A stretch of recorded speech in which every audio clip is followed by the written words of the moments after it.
কি ব্যাপার ভাই, মাছের ভিতর থেকে মার্বেল বেরিয়েছে কে? কই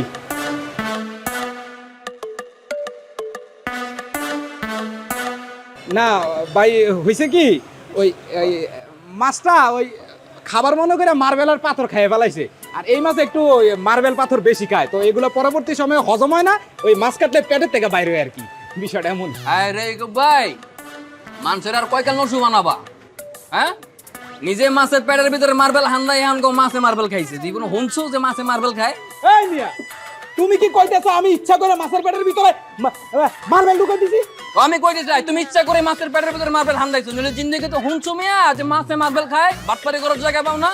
শুনো রমজান মিয়া, আমি তোমার একটা কথা কয়ে দেই, আমি আমার ব্যবসাটা করতেছি আর তোমার কাজ কি মাছ বিক্রি করা। আমি কি করতেছি না করতেছি আমার ভালো মন্দ এইসব তোমার নিয়ে চিন্তা করতে হইব না। আমার সৎভাবে ব্যবসা করতেছি, তোমার মতন দুই নাম্বারই বাটপারি করতেছি।